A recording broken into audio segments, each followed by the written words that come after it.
Hey, what's going on, ladies and gentlemen? It's Mano 777, and we're back inside of Destiny. The exotic pulse rifle Outbreak Prime is a thing. It is amazing. It is shown how far Bungie has come in designing their endgame content. So I wanted to bring you a video today because there's a lot of videos about Outbreak Prime now. A lot of people are talking about it. I wanted to show you the fastest and quickest way to get the quest line completed. I'm going to show you the basic requirements on how to get it, but a lot of people who are making videos about this are literally just posting the quest line from Reddit, which is awesome. Reddit's an amazing community, and they're the ones that help the entire community solve it, which is fantastic. You should definitely go check them out. I'm going to leave a link in the description below to that. But there are a lot of people who are skipping some very obvious things that you can do to get this quest line done. So this is for those people who maybe don't have a lot of time in the game. Maybe you have kids, maybe you have a job that's pretty time intensive. This is for you. This is for you to realize how to get this awesome, amazing gun in as very little time as possible. So if you like something in this video, a positive rating would be greatly appreciated. Hit that subscribe button for more Destiny content. And if you like this video, leave a comment down below. It lets me know that the content I'm bringing to you is something you find worthwhile. And with that, let's get to it. The very first thing you have to do is you have to get into the raid and turn on the 5 monitors. A couple of notes about the monitors. The monitors will remain active within the raid as long as one member of your fire team remains in the same raid. So, for example, some common questions. You have to finish the raid within one raid sitting. You have to make sure that the one person is staying in the raid at all times. A player can go to orbit and switch something out. Fire team leaders can change. Booted players can return. And if a player leaves, a new joiner can come in and open the end chest. But the biggest thing is that one guardian has to stay with the raid at all times. I'm going to post a link to the how to find the 4 basic monitors in the description box below. 3 of the monitors are very easy to get, but the 4th one is the one that was giving us a lot of trouble. We knew that there was a monitor in what people were calling the diamond room, and we didn't know until there was the Destiny ARG that basically the community had to come together and solve that there were certain canisters that you had to step on. So if you look at this picture, you have to step on these 4 canisters that are highlighted. It doesn't matter what order you step in them, you just have to make sure that you step on them. You can also jump on other ones, but you have to spend a certain period of time on those canisters. Next up, in the server room, the room basically with all the servers and vandals that you'll have to kill, 2 people need to stand on the 2 areas with the 2 screens, the 2 monitors that are basically glitching out and stuff like that. What will happen is when all people are on those 4 canisters, there is going to be an activate monitor prompt on that screen. The 4 people that are in the dining room need to actually get back onto the bridge and off the canisters. What will happen next is that one person presses the activate monitor button, and what will happen is a number will come across, and it'll be in binary 0001 or 00000. And what you can do is you can use the handy dandy link down below to show you how to convert all of these binary numbers to hexadecimal. What will happen is you will convert these numbers to hexadecimal, and what will happen is the person who is the left monitor, that is going to be the column number. The person who is on the right monitor is going to be the row. The first person that will jump on is the person in section 00, and you'll just basically go around 00 to 01 to 02 to 03.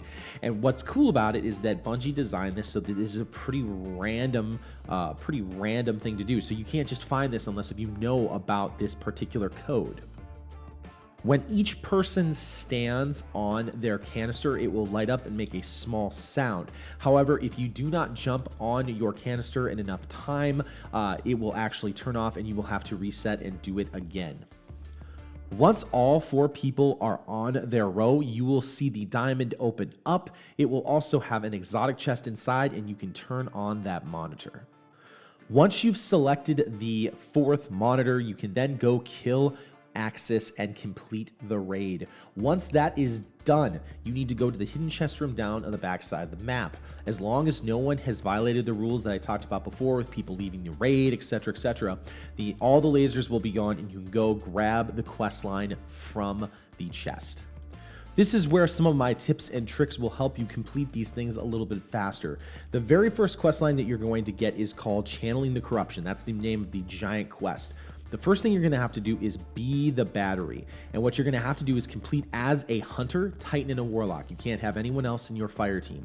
You have to only complete it with those 3. You have to complete a Nightfall Strike, public events in the Plague Lands, crucible matches or heroic strikes, and 50 kills with pulse rifles. Well, an easy way to do some of those crucible matches is go do elimination. Now, why would you go do elimination with your fire team? What you can do is, instead of using that entire time, just go jump off the map at the end of a crucible match. It saves a whole bunch of time. It takes very little time whatsoever. Obviously, you can go into the Nightfall Strike, make sure you use a pulse rifle of some kind. I use my Smiter Moraine for that. It made the quest line go very, very, very easily. As soon as you're done with quest step 1, you are going to essentially have to tune the engine. It's actually called The Light May Bind. What you need to do is you need to make sure that you only have your Warlock, your Hunter, and your Titan in your fire team who also have the quest line. Your fire team can only consist of those people.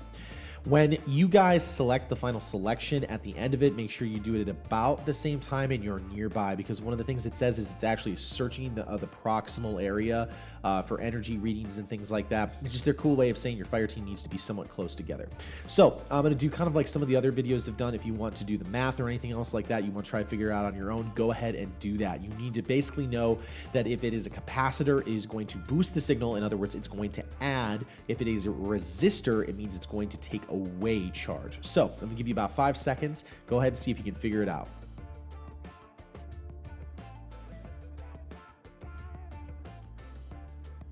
Okay, so if you just want to skip by that part and just do it, what you need to do is each person selects their number at the same time. So sequence of the numbers, if the top is 1, the middle will be 2, and the bottom will be 3. Hunters, you're going to put in the pattern 2, 3, 2, 2, 3.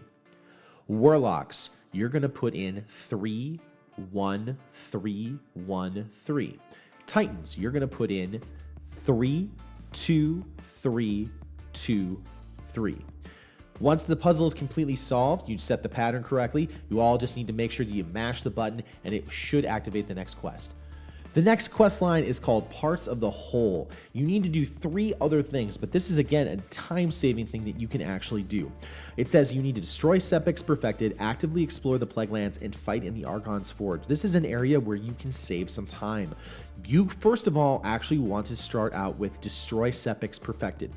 We did it on the hard difficulty just because we wanted to see if we could get some loot, but Sepix Perfected is actually considered to be in the Plague Lands, so it can save some time. When it says actively explore the Plague Lands, you're actually just going to be getting things called Siva Tech. The more Siva Tech you can pick up, the more it's going to say that you actively explore the Plague Lands. You can also get them about 15 pieces of Siva Tech from chests, but you'll find that by killing enemies and picking up Siva Tech, you can destroy Sepix Perfected and actively explore the Plague Lands as fast as you possibly can.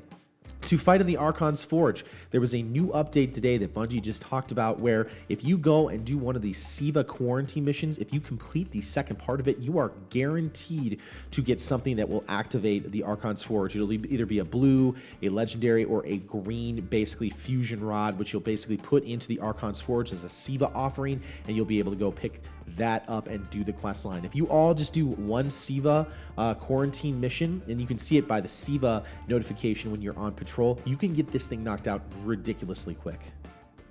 Note that you can also fight in the Archon's Forge and continue to actively explore the Plague Lands. You'll continue to get that Siva Tech. What you will actually get when you fight in the Archon's Forge and you complete one of them, you will get these things called Siva Threads. After that quest line is done, you need to align the energy outputs. Essentially, again, you need to have one Warlock, one Hunter, and one Titan in your fire team that all have the quest line at the same time, and you need to be in a social space. Make sure that you all, again, select the number at the same time. Make sure that you're close, and here's what you need to know. Again, I'm going to give you guys a couple of seconds if you want to figure it out on your own.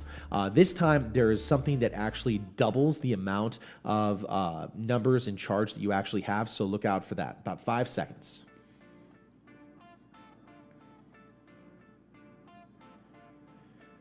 Okay, Hunters, your different pattern is 24414 or 41233. Titans, you will be 42123. Again, if 1 is the top, 4 is the bottom. Warlocks, you're going to be 23444 or 13334. And now you'll need to go kill 3 bosses in the Wrath of the Machine. Again, another place you can save some time. This is a new piece of information that we got. You do not have to go through the entire raid and kill one of each of the 3 bosses. Like kind of like King's Fall and the Touch of Malice, you had to kill the 3 different bosses. All you need to do is kill 3 bosses in the Wrath of the Machine. That means you can go kill Vosik 3 times. You can go do the Siege Machine 3 times. So what I recommend is getting someone in your fire team to maybe grab the checkpoint on a different character, go run that character 3 times. You don't have to do the entire raid. Just kill Vosik 3 times. Super easy, saves a lot of time. Finally, you'll need to do one more alignment. The final value needs to be about 730, and the numbers are completely randomized and different. Things are going to be significantly different, and there's going to be a ton of combinations. You can see that my information here, I actually did use the SIVA calculator that you can find on Destiny Reddit. Again, the link is going to be in the description box below, and I had a ton of combinations that would work for me. The biggest thing is just make sure you pick a combination, be close to each other, and mash that button together at about the same time. After you've completed that, go to Shiro 4 and pick up your new exotic Outbreak Prime. The fact that this is a pulse rifle, it makes it my favorite raid secret weapon. I loved the Vex back in the day. I really wish the Necrochasm would have seen its time in the sun. I think we all used our Touch of Malice a ton, but now it's pretty much going to be useless since King's Fall is pretty much a non-issue, at least in terms of light level. So Outbreak Prime is going to be the weapon to have right now. So hopefully you guys found this guide to be pretty useful. Again, just some shortcuts that you can take, some things you can do with your quest line so you can get it done faster. I wanted to share those with you because I want you guys to get your gun as fast as possible. Enjoy it as much as I've been enjoying it, guys. So again, if you like something in this video, hit that subscribe button, leave a comment down below. Lets me know that the content I'm bringing to you is something that you find worthwhile. I'm going to be coming with you into Iron Banner here next week. I'm going to be bringing you a video about that as well, guys. So make sure you subscribe to the channel for more Destiny and Rise of Iron content. And with that, Guardians, I will see you next time in the universe of Destiny.